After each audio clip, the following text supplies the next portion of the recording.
JSON e XML são formatos amplamente utilizados no mercado, são basicamente os principais que são utilizados para comunicação. Você que não sabe, esses formatos basicamente são utilizados até em APIs e em aplicações monolitos mesmo, para fazer a comunicação e fazer essas chamadas. Digamos que eu quero enviar um dado para outra API ou enviar um dado para o front-end, às vezes a gente vai estar enviando isso num JSON ou no XML. Normalmente são esses dois padrões que a gente mais utiliza. Atualmente o JSON está sendo amplamente utilizado e muitas empresas utilizam ela por padrão. Até mesmo a Google utiliza JSON por padrão. Mas o que é esse JSON? O que significa esse JSON afinal de contas? O JSON ele significa JavaScript Object Notation, ou seja, a notação de objeto no JavaScript, do JavaScript. Mas esse JavaScript não é diretamente relacionado à linguagem. Claro que se usa JSON também no JavaScript, mas o JSON em si, ele é um formato para fazer essa transferência, esse envio de dados. Então, o JSON não é usado apenas na linguagem JavaScript. Então, ele pode ser usado em qualquer outra linguagem. Ele é um protocolo de envio. Não um protocolo, mas ele é uma forma de fazer envio de dados para APIs, enfim, para fazer esse envio de dados. E o que a gente pode enviar no JSON? Números e textos. À primeira vista, isso parece bem limitador, porque a gente só vai poder enviar número e texto. E se eu quiser enviar uma imagem, o que eu vou fazer? A maneira onde que a gente contorna isso, ou que o mundo acabou se tornando dessa maneira para contornar isso, é a gente enviar sobre links. Ou seja, quando a gente quer enviar uma imagem, a gente hospeda ela em algum lugar, sei lá, na máquina ou no servidor S3 da Amazon, enfim. E a gente acessa pelo link dessa imagem, vídeo ou qualquer outra coisa que a gente quer referenciar. Então, não necessariamente a gente vai ter que enviar uma imagem seca, ou seja, 10 MB ali de imagem direto no JSON. A gente vai enviar a URL que a gente consegue tá mandando para o front, pegar e jogar numa tag IMG ou fazer o que a gente quiser com aquele link da imagem. Aqui tem um exemplo de como funciona o JSON, o formato que ele funciona. Ele é muito simples de se visualizar o que a gente quer.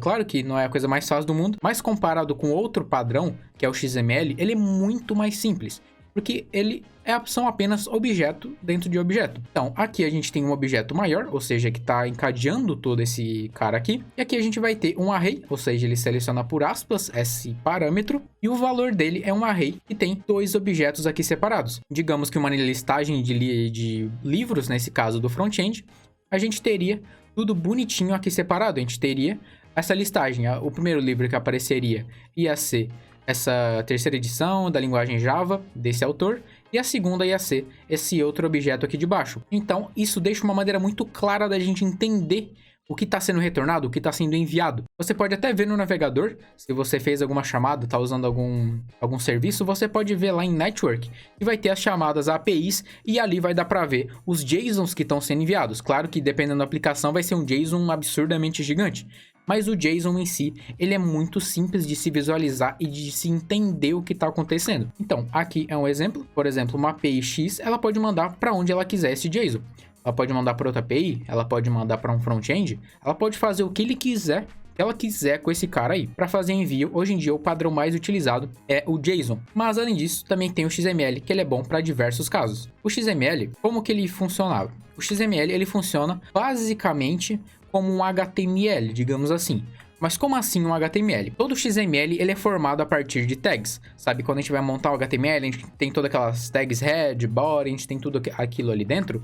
No XML, a gente vai ter bem separadinho as tags e o que cada um vai estar significando. Por exemplo, aqui a gente vai ter uma tag status, que vai ter um estado, vai ter sigla, nome, estado. Parece que é muito simples fazer essa leitura, porque é bem pequeno esse XML. Mas um XML grande, com muita coisa, muito confuso, fica algo extremamente difícil de se visualizar. Fica muita tag uma em cima da outra, uma dentro da outra, ainda mais se tiver um objeto grande aqui. Além de que o XML, ele não suporta arrays. Ele não suporta arrays, então não tem como a gente passar um array diretamente nisso aqui. Claro que tem maneiras de se contornar isso, de mandar direito esse array aí. Em si, o XML ele não aceita nenhum array, mas uma vantagem que o XML tem, então o JSON não é bala de prata, nada na programação basicamente é bala de prata. O XML, ele libera a gente a mandar imagens e gráficos, então a gente não precisa enviar o link de uma imagem.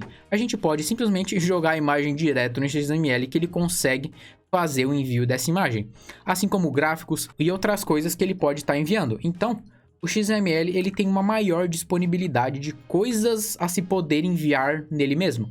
Claro, com exceção de arrays, que o XML ele não pode fazer esse envio, ele não aceita esse envio de arrays. E além disso, O que o JSON tem ainda de vantagem, voltando para o contraponto aqui do JSON?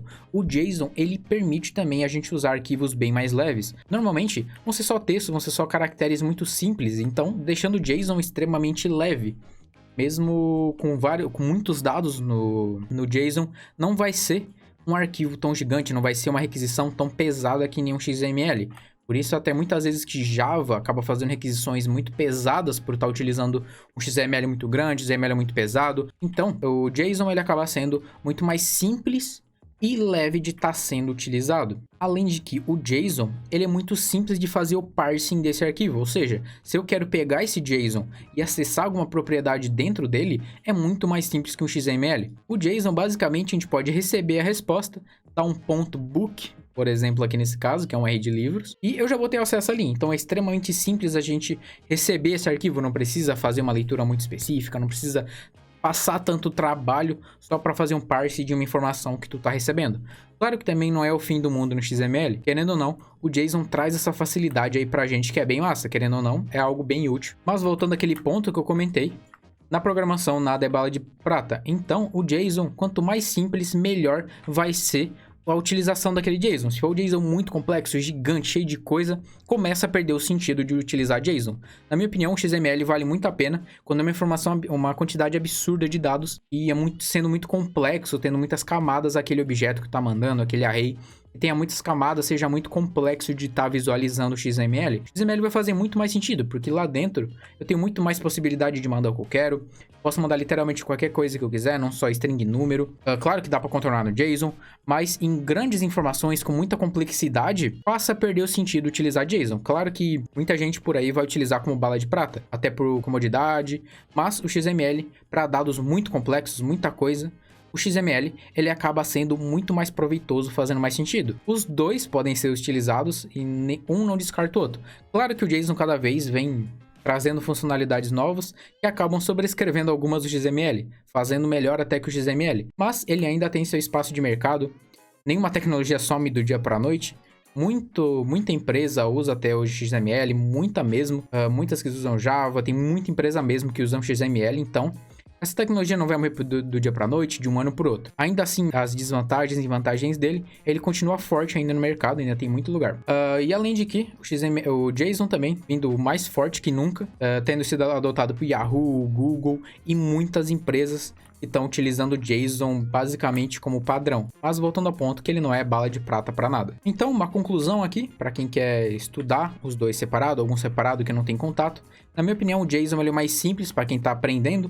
Para quem quer começar a programar, o JSON é bem mais simplificado. Então, por exemplo, aqui eu tenho dados muito mais simples, muito mais diretos do que eu quero realmente deles, para não precisar enrolar tanto assim no XML que acaba enchendo de tag. Aqui é um XML muito simples, pode ter muito mais tag, muito mais complexidade aqui dentro. Para quem está começando, para quem quer conhecer o JSON, usar mais o JSON, fazer uma requisição mais simples de uma API, usa JSON, que não tem erro, que é bem tranquilo. Na dúvida, usa JSON, que é bem de boa. JSON funciona super bem. Mas é isso que eu tinha para mostrar para vocês. Deve ser mais essa comparação, entender como esses dois funcionam. Às vezes a gente usa sem nem entender o que está acontecendo. Então é muito bom a gente ter essa visão do que está acontecendo por trás, aí o que a gente está usando de fato. Então é isso. Valeu, devs. Até a próxima. Falou!